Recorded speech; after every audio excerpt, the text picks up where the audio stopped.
नमस्कार देवियों, सज्जनों तथा प्रिय छात्रों। ऑनलाइन संस्कृत शिक्षण में मैं आचार्य अंकुर आप सभी का स्वागत करता हूं।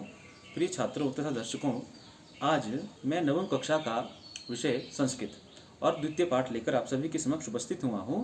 और आज का जो हमारा विषय है वह है एक कथानक, यानी कि एक गद्य, एक स्टोरी। और स्टोरी का नाम है स्वर्णः काकः। तो आओ बच्चों, प्रवेश करते हैं हम इस कथा में।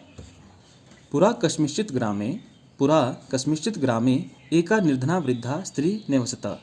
पहले किसी एक गांव में निर्धन वृद्धा स्त्री रहती थी। ठीक है, पूरा अर्थात पहले, ग्रामे गांव में, एका स्त्रीलिंग है ना, वृद्धा निर्धना वृद्धा। ठीक है, पहले किसी गांव में एक निर्धन स्त्री रहती थी। तस्यश्च एका दुहिता विनम्रा मनोहरा च आसीत्।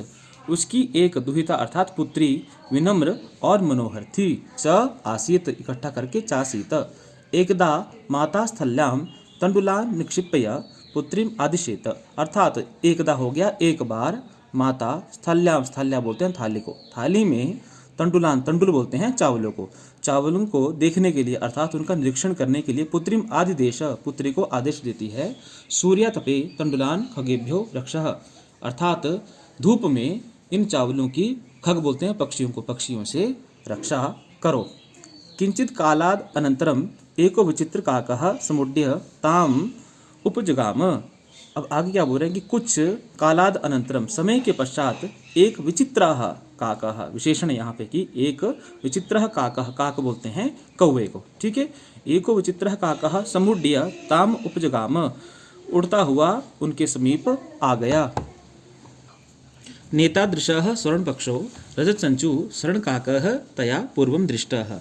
नेत एतादृशः अर्थात इस प्रकार का, स्वर्ण पक्षो, पक्ष बोलते हैं पंखों को, सोने के पंख, और रजत चंचू, चंचू बोलते हैं चोंच को, और रजत बोलते हैं चांदी को, चांदी की चोंच, स्वर्ण काकः तया पूर्वं दृष्टः, सोने का कौवा उसने पहले नहीं देखा। अब पूरा अर्थ करते हैं कि इस प्रकार का सोने के पंख, चांदी की चोंच वाला स्वर्ण काक उसने पहले नहीं देखा था।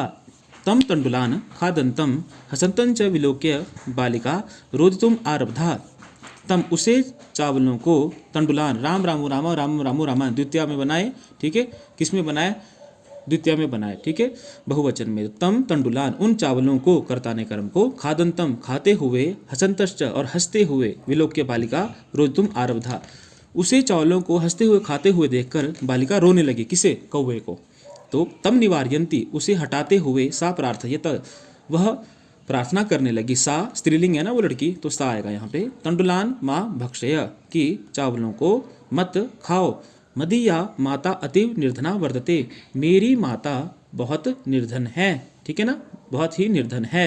वर्तते स्वर्ण पक्षः काकः प्रवाच, सोने के पंखों वाला कौवा बोला, माँ शुचः, चिंता मत करो। सूर्योदयात प्राग, सूर्योदय से पहले, प्राग बोलते हैं पहले को, ग्रामाद वही, गांव से बाहर, पीपल वृक्षम अनु, पीपल के वृक्ष के समीप, त्वया आगंतव्यम, तुम आ जाना।